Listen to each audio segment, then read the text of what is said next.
सबाज अकॅडमीमध्ये आपल्या सर्वांचे स्वागत आहे. आज मी तुम्हाला इयत्ता 8वी गणित पॅटचा पेपर जो आहे 25-26चा तो तुम्हाला मी सॉल्व्ह करून दाखवणार आहे. तर बघा, ओरलसाठी प्रश्न आहे. From the group of the student and give them 3D object to count number of edges, vertices, faces and ask to verify Euler's formula. तर आपल्याला सर्वांना माहीतच आहे युलरचा जो फॉर्म्युला आहे F+V=E+2. ह्या फॉर्म्युलाचा यूज करून तुम्हाला तिथे 3 डायमेन्शनल जी तुम्हाला टीचर दाखवणार आहे इमेज. फॉर एक्झाम्पल जर आपण क्यूब घेतला त्याच्यामध्ये फेसेस असतात 6, व्हर्टायसेस असतात 8 आणि एजेस असतात 12. मग ते या फॉर्म्युल्यामध्ये ॲड करायचं आहे. 6 + 8 = E+2 म्हणजे 12 + 2 14/14. म्हणजे हा युलरचा जो फॉर्म्युला आहे तो इथे प्रूव्ह झालेला आहे. त्याचप्रमाणे पुढचे प्रश्न आहे. तुम्हाला इथं ईची किंमत दिली आहे 7, व्ही दिलेला आहे 2 आणि एफ फाइंड करायचा आहे. सेम प्रोसेस आहे बघा. फॉर्म्युला आपण तोच वापरणार. F+V=E+2. मग इथे ईची किंमत जी आहे ती 7 आपण इथे ॲड केली. त्यानंतर व्हीची किंमत 2 आहे. त्यावरून एफ फाइंड करणार आहोत. F+2 = 7 + 2 9. F = 9 मायनस हा 2 प्लस आहे तिकडे जाताना तो मायनस झाला म्हणजे 7 येणार आहे. तसाच हा पण प्रश्न तुम्हाला सॉल्व्ह करायचा आहे. त्यानंतर प्रॅक्टिकलचा क्वेश्चन नंबर 2 आहे. Give 1 examples and ask student to draw subdivided bar graph. तर इथे तुम्हाला पुस्तकामध्ये तुम्हाला दिलेलेच आहे. सब डिवायडेड बार ग्राफ कसा तयार करायचा आहे ते तुम्ही बघून घ्यायचं आहे.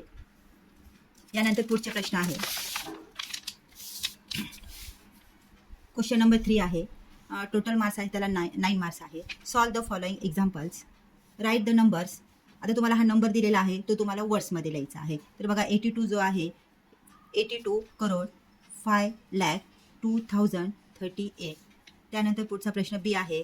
तुम्हाला हे दिलेलं आहे त्याच्यावरून तुम्हाला फिगर लिहायची आहे. या पद्धतीने ती लिहिलेली आहे. त्यानंतर सी आहे. ॲडिशन करायची आहे बघा. 43,812 आणि यांची बेरीज केली तर ती येते 63,210. डी प्रश्न आहे. The population of village is 70,770 out of which only 8,547 people can read and write English. How many people cannot write or read English? तर इथे तुम्हाला सबट्रॅक्शन करायचं आहे. तर इथे आपण फक्त सबट्रॅक्शन केलेलं आहे आणि त्याचं आन्सर येतं आहे 9,223. ई आहे. How many dozens of banana a fruit seller can purchases for ₹2,688 at the rate of ₹32 per dozen. म्हणजे इथे तुम्हाला सिम्पल आहे डिवायडेशन करायचं आहे. 2,688 डिवायडेड बाय 32 केल्यानंतर आन्सर येतं 84. नंतर एक प्रश्न आहे. If the expenditure of the picnic is ₹1,240 for 1 student, what is the total expenditure for 138 student. इथे बघा आपल्याला मल्टिप्लिकेशन करणं गरजेचं आहे. मग इथे मी मल्टिप्लिकेशन केलेलं आहे. आन्सर इथे आलेला आहे. त्यानंतर पुढचा प्रश्न आहे जी 28 मायनस 92. इथं मायनस जे आहे ते प्लस होतात म्हणजे 28 + 92 = 120. त्यानंतर एच प्रश्न आहे. 3/14 - 1/7. तर इथे आपल्याला यांचा जो डिनोमिनेटर आहे तो आपल्याला सेम करून घ्यायचा आहे. त्याच्यासाठी 1/7ला आपण 2ने मल्टिप्लाय करणार आहोत. 3/14 तसंच लिहिलं -1/7 × 2. हे बघा इथं 7 × 2 गेल्यामुळे इथं 14 जो आहे तो सेम होणार आहे. तीच प्रोसेस आपण वरती केली. 1 × 2 म्हणजे 2 × 1 2. 7 × 2 14. आता बेस सेम झालेला आहे. आता आपण यांची वजाबाकी करू शकतो. 3 - 2/14 म्हणजे 1/40 त्याचा आन्सर आहे. त्यानंतर convert the given decimal fraction into the fraction. तर इथे आपल्याला डिवायडेशन करायचं आहे. 12 आणि 10ला 2ने आपण जर डिवाइड केलं तर 6/5 हे त्याचा आन्सर येतं. क्वेश्चन नंबर 4 आहे. Solve the following example. त्याच्यामधला ए आहे. Sayed's present age is twice Sara's age and half of Sagar age. If the sum of the ages of the 3 is 84, find Sayed's present age. तर आपण साईडचं जे प्रेझेंट एज आहे ते आपण x मानू. त्यामुळे साराचं एज जे आहे ट्वाइस आहे म्हणजे डबल आहे त्याच्यामुळे 2x आणि सागरचं एज जे आहे ते हाफ आहे. साईडपेक्षा हाफ आहे म्हणून x/2 घेतलेला आहे. इथे आपल्याला तिघांची बेरीज करायची आहे. x + x/2 सागरचं एज आणि साराचं एज 2x = 84. आता आपल्याला काय करावं लागणार आहे या स्टेपला. x/2 आहे. मग या पूर्ण समीकरणाला आपल्याला 2ने मल्टिप्लाय करावं लागणार आहे. त्यामुळे इथं 2ने मल्टिप्लाय केल्यानंतर 2x हा 2ने मल्टिप्लाय केल्यामुळे हा 2 कॅन्सल होतो. ओन्ली x इथे 2 × 2 म्हणजे 4x आणि 84ची दुप्पट 168 होणार आहे. या सगळ्यांची बेरीज केली. 2x + x 3x 3x + 4x 7x = 168. Therefore x = 24 म्हणजे साईडचं जे प्रेझेंट एज आहे ते 24 इयर्स आहे. यानंतर पुढचा प्रश्न आहे बघा. द टोटल बी प्रश्न आहे. The total cost of notebook and the pen is ₹60. If the cost of the notebook is ₹50 more than the cost of pen, then find the cost of notebook. तर इथे आपण नोटबुकची जी किंमत आहे ती आपण x मानू आणि पेनची जी किंमत आहे ती आपण वाय मानणार आहोत. आणि त्याच्यावरून आपलं एक समीकरण तयार होतं बघा, की ह्या दोघांची बेरीज 60 दिलेली आहे. Therefore X plus Y is equal to 60, equation 1. आणि दुसरं इक्वेशन आपलं तयार होणार आहे, if the cost of notebook of ₹50 more than म्हटलेलं आहे, पेनपेक्षा मोर दॅन आहे 50ने, त्यामुळे X is equal to 50 plus Y. आणि मग इथे आपण करून घेतलं एक्स हा वाय तर प्लस आहे, इकडे जाताना minus Y is equal to 50. याला इक्वेशन 2 नाव दिलं. इक्वेशन 1 अँड 2 आपण यांची बेरीज केली. इक्वेशन 1 अँड 2 ची आपण ॲडिशन केली तर इथे बघा हा वाय कॅन्सल होतो. X plus x 2x, 60 plus 50 110 आणि एक्स इज इक्वल टू 55. म्हणजे इथं आपल्याला कॉस्ट ऑफ नोटबुक विचारलेली आहे. Cost of notebook is ₹55. C प्रश्न आहे, MCQचा प्रश्न आहे बघा हा. After 12 years my age will be thrice of my age 12 years ago, find my present age. तर हा क्वेश्चन जो आहे या पद्धतीने मी सॉल्व केलेला आहे बघा. इथे जर मी प्रेझेंट एज जर मी स्वतःचं एक्स मानलं तर बघा एक्स प्लस 12 आफ्टर 12 years म्हटलेलं आहे. Therefore X plus 12 is equal to 3 in bracket आणि माय एज 12 years ॲगो म्हटलेलं आहे, म्हणजेच एक्स मायनस 12 केलेला आहे. 3 इंटू एक्स मायनस 12 केलेला आहे. सॉल्व केलेला आहे बघा. X plus 12 is equal to 3x, 12 into 3 36, 2x is equal to 48, x is equal 25. म्हणजे option 2 24 years is the correct option. Next D question आहे, a teacher brought 91 notebooks to distribute in the class for children day. After giving 2 notebooks to each student, 7 notebooks were left. How many student will there be in the class. तर इथे total notebook जे आहे ते 91 आहे आणि student जे आहे ते आपण एक्स मानू. टोटल स्टुडंट जे आहे ते एक्स मानू, म्हणजे 2x, म्हणजे प्रत्येक विद्यार्थ्याला आपण 2 नोटबुक दिलेले आहे, त्याच्यामुळे 2x प्लस 7 का घेतलं, कारण 7 नोटबुक रिमेनिंग होत्या, उरलेल्या होत्या 7. आणि टोटल जे स्टुडंट आहे नाही, टोटल बुक्स आहे 91. 2x इज इक्वल टू दोघांची 91 minus 7 84, X is equal to 42. म्हणजे ऑप्शन 3 42 हे त्याचं करेक्ट आन्सर आहे. Question number 5, find the rate of interest in PCPA by which ₹900 will amount to ₹1089 in 2 years. मग आता आपल्याला इथे सिम्पल इंटरेस्टचा जो फॉर्म्युला आहे तो वापरायचा आहे. Simple interest is equal to P means principal into rate of interest आणि टाईम डिवायडेड बाय 100. मग आता इथे सिम्पल इंटरेस्ट दिलेला आहे 1089 is equal to principal amount आहे 900 into R into 2 divided by 100. तर इथे आपण कॅल्क्युलेशन केल्यानंतर R इज इक्वल टू 10.5% हे त्याचा आन्सर आहे. त्यानंतर बी आहे, a washing machine was purchased for ₹21,000. After 1 year, the price were reduced by 5%. What will be the price of machine after 1 year? मग आता इथं तिची जी प्राईस आहे ती रिड्यूस झालेली आहे, म्हणजे 5%ने ती रिड्यूस झालेली आहे. Therefore 5/100 into 21,000. इथे 0 कट केले आणि मल्टिप्लाय केलं 1050 रुपीज येतं. न्यू प्राईस, त्या मशीनची न्यू प्राईस म्हणजे 21,000मधून आपण 1,050 मायनस केल्यानंतर 90,950 ही त्याची जी आहे ती 1 वर्षानंतरची प्राईस असणार आहे. सी प्रश्न आहे, the compound interest of a certain amount for first and second years is ₹20 and ₹23 respectively. Find the rate of interest in PCPA. तर इथे तुम्हाला अमाऊंट जी दिलेली आहे, इंटरेस्ट जे दिलेलं आहे 2 वर्षाचं दिलेलं आहे, त्याच्यामध्ये आपल्याला डिफरन्स काढायचा आहे. Difference is equal to 23 minus 20 is equal to 3. म्हणजे इथं आपला जो डिफरन्स आलेला आहे तो 3 आलेला आहे. त्याच्यामुळे I1 into R into T divided by 100. 3 is equal to I जो आहे आपला तो 20 आहे, R इंटू वेळ टाईम जो दिलेला आहे तो घेऊन इथे आपण मल्टिप्लाय केल्यानंतर R जो येतो तो 50% येतो आहे तिथे.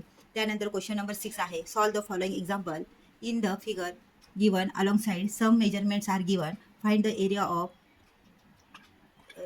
quadrilateral ABCD using the given information. इथं फिगरमध्ये तुम्हाला इन्फॉर्मेशन दिलेली आहे बघा.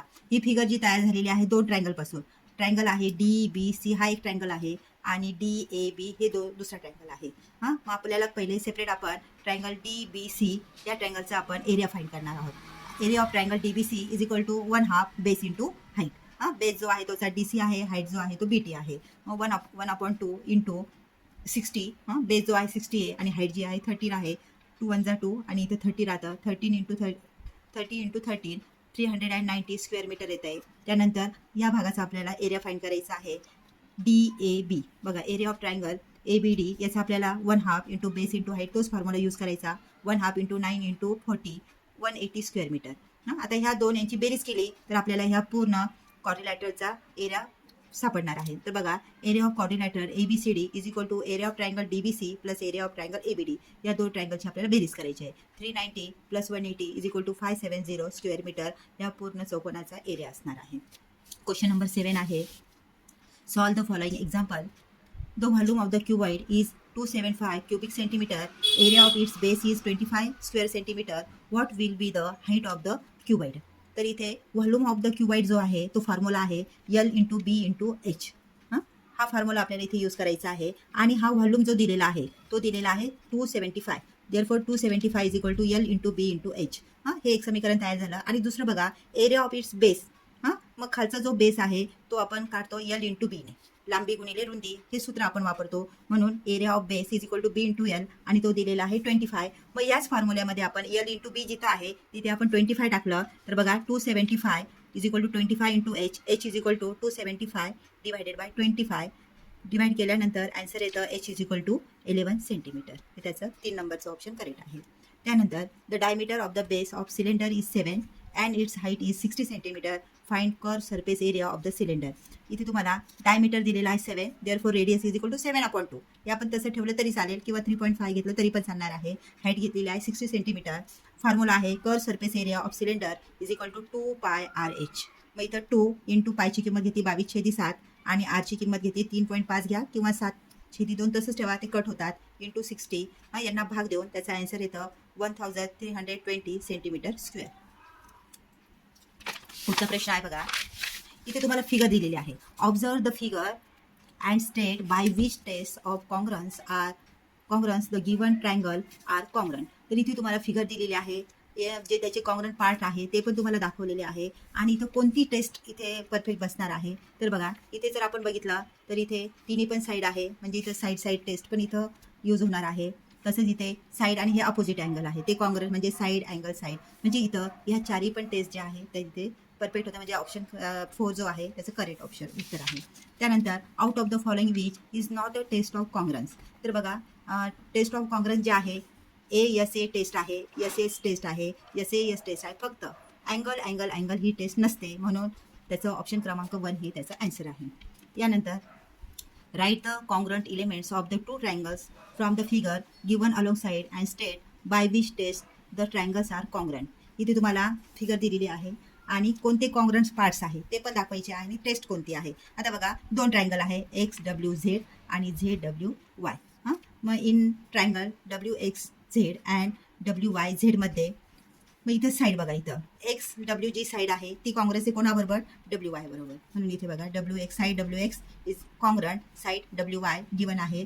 तसंच इथं जो अँगल आहे हा अँगल कॉंग्रंट आहे. म्हणजेच XWZ कॉंग्रंट ZWY.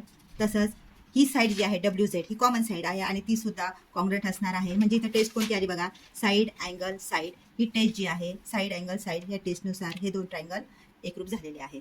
त्यानंतर क्वेश्चन नंबर 9 आहे. Solve the following example. Question number 9 आहे. Solve the following example. The average age of Ansh, Aryan and Aadvi is 24 years. If OV's age is added, the average becomes 25 years. Hence, find the age of ओवी. ओवीचं age आपल्याला इथं find करायचं आहे. परंतु इथे त्यांनी दिलं आहे ॲव्हरेज एज दिलेलं आहे कोणाकोणाचं, अंश, आर्यन आणि आदवी. मग आपल्याला ते कसं लिहावं लागणार आहे बघा. अंश अधिक पुढचं आहे आर्यन अधिक आदवी. या तिघांचं मिळून यांचं त्यांनी सरासरी दिलेलं आहे, ॲव्हरेज दिलेलं आहे, ती किती आहे 24 आहे. मग जर आपण यांचं जे सम ऑफ या तिघांचं सम जे आहे ते आपण जर ए मानलं तर कसं समीकरण तयार होईल बघा. A/3. या तिघांचं मी ए मानलेलं आहे. A/3 is equal to 24. Therefore a is equal to हा 3 इकडे मल्टिप्लाय झाला म्हणजे 72. इथं ए आलेला आहे 72. A72 म्हणजे काय आहे तर इथं अंश, आर्यन आणि आदवी ह्या तिघांची बेरीज आहे. इथं सरासरी आहे. त्यानंतर त्यांनी इथं ओवीचं ए जे आहे त्यांच्या सरासरीमध्ये ॲड केलेलं आहे. जर आपण ओवीचं ए जर एक्स मानलं तर बघा एक्स प्लस ए. ए म्हणजे कोणाचं हे तिघांचं आहे. एक्स प्लस ए म्हणजे आता टोटल स्टुडंट झालेले हे 3 आणि ओवी 1 म्हणजे 4 student. Upon 4 is equal to 25, कारण इथे त्यांनी दिलेलं आहे 25 इयर्स, त्याच्यामुळे आपण इथे 25 घेतलं. मग बघा एक्स प्लस एची किंमत आपली 72 आहे. X plus 72 is equal to हा 4 इथे डिवायडेड आहे, इकडे जाताना तो मल्टिप्लाय झाला म्हणजे 100, तर इथं आपण कॅल्क्युलेशन केलं एक्स येतोय 28. तर इथं ओवीचं जे एज आहे ते 28 आहे. आता बघा हे सोपं आहे, टेबल दिलेला आहे तुम्हाला आणि हा टेबल तुम्हाला सॉल्व्ह करायचा. तर बघा इथे आपण नंबर ऑफ बुक्स दिलेले आहे, नंबर ऑफ स्टुडंट दिलेला आहे, FI इंटू XI दिलेला आहे. तर इथे बघा FI XI बघा, आपण इथे हा एक्स आहे हा FI, या दोघांचा आपण मल्टिप्लाय करतो. 1 into 4 is equal to 4, 8 into 2 is equal to 16. आता इथं आपल्याला काही दिलेलं नाही, त्यामुळे कशाने आपण 3 ला गुणलं म्हणजे 48 येणार आहे. तर 16 इंटू 3 इज इक्वल टू 48. आणि इथं एन जो आहे, सर्व जी बेरीज आहे इथं आपण बेरीज केली तर ती बरोबर 48 येते. या सर्वांची FI XI ची बेरीज केली तर ती 120 येते. मग इथं mean is equal to summation of FI XI divided by N, व समेशन आहे 120 divided by 40. Therefore mean number of books read is 3. 40 ने आपण डिवाइड केलं तर 3 आन्सर येते. त्यानंतर 10वा प्रश्न आहे, solve the following example, write the degree of the given polynomial. आता डिग्री काय असतं तर हायेस्ट पॉवर असतो. तर इथे सर्वांत याच्यामध्ये हायेस्ट पॉवर जो आहे तो 4 आहे, याचा पण 4 आहे आणि याचा पण आहे, म्हणजे या समीकरणाची पॉलिनोमियल जो दिलेला आहे त्याची डिग्री आहे 4. यानंतर बघा त्याच्यामधलाच बी क्वेश्चन आहे, divide and write the quotient and remainder. तर इथे आपण डिवाइड केलेला आहे बघा, 25m⁴ मायनस 15m². 5m ने डिवाइड केल्यानंतर इथे बघा ह्या दोघांचं मल्टिप्लाय करायचं असतं, मल्टिप्लाय करून जे येतं ते इथं आपण करायचं असतं. तर बघा इथे 5 इंटू 5 म्हणजे 25 आणि m into m³ is equal to m4. म्हणजे इथे त्यांचं सेम आलेलं आहे, इथं ते मायनस होऊन जातील, आन्सर इज 0. वरून घेतला 15m². आता जर मायनस, इथं मायनस साईन आहे त्याच्यामुळे इथं मायनस साईन येणार. आणि जर आपल्याला इथे आता 15 आणायचं आहे, 15 आणण्यासाठी 5 ला कशाने मल्टिप्लाय करावं लागणार, 15 येण्यासाठी 5 3 जा, देअरफॉर 5 3 जा म्हणजे 5 3 किती 15 येणार आहे, म्हणजे 3m. मग इथे दोघांचा गुणाकार केला 15 m इंटू m² आणि इथं रिमाइंडर 0 येतो आणि त्याचा क्वोशंट जो आहे 5m³ मायनस 3m येतो. पुढचा प्रश्न आहे बघा, y³ plus 0y² plus 0y plus 216 divided by y plus 6. तर इथे डिवायडेड बाय y प्लस 6 ने आपल्याला डिवायडेड करायचं आहे. आता बघा इथे y फर्स्ट टर्म आपण जर बघितली तर इथे y. पुढचा प्रश्न आहे बघा, y³ plus 0y² plus 0y plus 216 divided by y plus 6. तर इथे आपण डिवायडेशन करणार आहोत. तर बघा इथं फर्स्ट टर्म जी आहे y³ आहे आणि आपल्याला इथं y³ आणण्यासाठी इथे ह्या दोघांचं इथं y आहे, y³ येण्यासाठी आपल्याला काय करावं लागणार आहे बघा, इथे y³ येण्यासाठी हा y इथं ऑलरेडी आहे, yला जर आपण y² ने मल्टिप्लाय केलं तर इथे येतं y³. बरोबर, फर्स्ट टर्म म्हणजे आपल्याला yला कशाने मल्टिप्लाय करावं लागणार आहे, y² ने. म्हणून इथं मी पहिला भाग जो दिलेला आहे तो y² ने दिलेला आहे. आणि इथं दोघांचं मल्टिप्लाय केलं, y² इंटू y³ मायनस करायचं असतं. ही टर्म जी आहे ती कॅन्सल झालेली आहे. पुढची टर्म जी आहे 0y² आहे. आता 0y² आहे. आता आपण पहिल्या टर्मला जो आहे ती y प्लस 6 आहे. पुढचा प्रश्न आहे बघा, y³ plus 0y² plus 0y plus 216 divided by y plus 6. y plus 6 ने ह्या टर्मला आपल्याला डिवाइड करायचं आहे. y प्लस 6 आपण ती टर्म लिहून घेतलेली आहे इथे. आता बघा इथे y³ आहे, y³ येण्यासाठी yला कशाने मल्टिप्लाय करावं लागणार आहे, तर बघा इथे आपल्याला y³ आणायचं आहे. y³ आणण्यासाठी yला जे आहे y² ने मल्टिप्लाय करावं लागणार आहे. म्हणजे ह्या टर्मला आपल्याला y² ने, तसंच आपल्याला 6ला पण y² नेच मल्टिप्लाय करावं लागणार आहे. म्हणून इथं y² इंटू y³ तसंच y² इंटू 6 मीन्स 6y² होत आहे. मग आपण मायनस साईन केलं, ही टर्म जी आहे ती कॅन्सल होते, मायनस प्लस कॅन्सल झाली. आता 0y² आणि प्लस 6y, मायनस साईन आल्यामुळे आपण इथं ती मायनस होणार आहे. आणि मग इथे 6 मधून 0 गेला तर इथे मायनस 6च राहतात, म्हणजे ही टर्म तशीच खाली येईल, मायनस 6y. पुढची टर्म आहे 0y, ती आपण तशीच घेतलेली आहे. आता बघा इथे आपल्याला या टर्ममध्ये मायनस 6y² आहे आणि इथे फक्त y आहे, म्हणजे इथं आपल्याला y ने कशाला मल्टिप्लाय, आपल्याला मायनस 6y आणायचं. बघा इथे मायनस 6y आणण्यासाठी yला आपल्याला कशाने मल्टिप्लाय करावं लागणार आहे, तर बघा जर आपण याला 6y ने मल्टिप्लाय केलं, मायनस 6y, आणि इथं आपल्याला म्हणजे इथं बघा 6y² येईल, 6y² येईल आणि इथं मायनस साईन आहे, म्हणजे इथं आपल्याला मायनस साईन द्यावा लागणार आहे किंवा ह्या पूर्ण टर्मला मायनस साईन द्यावा लागणार आहे. म्हणून इथे बघा इथे त्याचा आन्सर आलेला आहे मायनस 6y, कारण इथं मायनस साईन आहे त्याच्यामुळे. मायनस 6y ने मग आपल्याला याला पण मल्टिप्लाय करायचं असतं आणि 6ला पण करायचं असतं. म्हणजे इथं जे आहे मायनस 6y आलेला आहे आणि त्यानंतर इथे आपल्याला 6 इंटू 6 जे आहे 36 आणि y, ती टर्म पण आपण इथे घेतलेली आहे. आणि मग इथं पुन्हा मायनस, इथे मायनस आणि पुन्हा मायनस केल्यामुळे इथं त्यांचे खालचे जे चिन्ह आहे ते चेंज होतात, हा टर्म कॅन्सल होते आणि इथं मायनस 36y प्लस 22 216 खाली घेतलेला आहे. आता बघा इथं 36y आहे, इथे पण y आहे, y तिथे ऑलरेडी आहे, फक्त आपल्याला इथं 36 ने मल्टिप्लाय करावं लागणार आहे आणि म्हणून आपण प्लस 36 लिहिलेलं आहे. 36 इंटू y 36y आणि 36 इंटू 6 केलं तर 216 येतात आणि मायनस साईन दिल्यानंतर ही टर्म कॅन्सल होते आणि प्लस 216 आणि मायनस 216 रिमाइंडर जो आहे तो 0 येतो आणि त्याचा क्वोशंट जो आहे y² मायनस 6y प्लस 36 येतो. त्यानंतर पुढचा शेवटचा प्रश्न आहे बघा. क्वेश्चन नंबर 11 आहे, 3 मार्कासाठी आहे. C is the centre of the circle with the radius 10 centimetre. The length of the chord is 12 centimetre. Then find the distance of the chord from the centre. असा प्रश्न दिलेला आहे. तर इथे तुम्हाला पूर्ण जी कॉर्डचं माप आहे ते 12 दिलेलं आहे. म्हणजे इथून तर इथपर्यंत मी इथं फिगर ड्रॉ केलेली बघा. हा सेंटर आहे आणि ही कॉर्ड आहे, एडी जी आहे ती कॉर्ड आहे. तिचं पूर्ण माप जे आहे ते 12 सेंटीमीटर आहे, म्हणून हाफ जे आहे ते 6 सेंटीमीटर होणार आहे. इथं मी 6 सेंटीमीटर घेतलेला आहे आणि इथं रेडियस जी आहे बघा, इथून आपण सी पासून इथं ही रेडियस घेतलेली आहे 10 सेंटीमीटर. म्हणजे इथं हा जो आहे राईट अँगल ट्रायंगल तयार झालेला आहे. ABC जो आहे तो राईट अँगल ट्रायंगल आहे. मग इथे आपण पायथागोरस थेरम वापरू शकतो. अकॉर्डिंग टू पायथागोरस थेरम कर्णाचा वर्ग म्हणजे इथं बघा AC square is equal to BC square plus AB square आहे. इथं आपण पायथागोरसचं थेरम वापरलेला आहे. कर्ण वर्ग बरोबर एका बाजूचा वर्ग अधिक दुसऱ्या बाजूचा वर्ग. आणि मग इथे ACचं माप 10 आहे, BC आपल्याला फाईंड करायचं आहे आणि ABचं जे माप आहे ते 6 आहे. स्क्वेअर केला 10चा स्क्वेअर 100, BC स्क्वेअर तसाच ठेवला 6 square 36. Therefore BC square is equal to 100 हा 36 इकडे नेला मायनस 36 64 राहिला. म्हणजे इथे बघा BC square is equal to 64. आता आपण त्यांचा रूट घेणार आहोत, दोघांचा रूट घेतला. BC इज इक्वल टू 64चा रूट आहे 8 म्हणजे 8 इथून सेंटरपासून तर इथं कॉर्डपर्यंत जे अंतर आहे ते 8 सेंटीमीटर आहे. The distance of the chord from the centre is equal to 8 centimetre. अशा प्रकारे आज आपण 8वी पॅटचा जो पेपर आहे तो आपण सॉल्व करून बघितलेला आहे. तुम्हाला जर काही डाऊट असतील तर कमेंट बॉक्सवर तुम्ही रिप्लाय देऊ शकतात आणि चॅनलला सबस्क्राईब करा आणि शेअर करा. थँक्यू. ओके.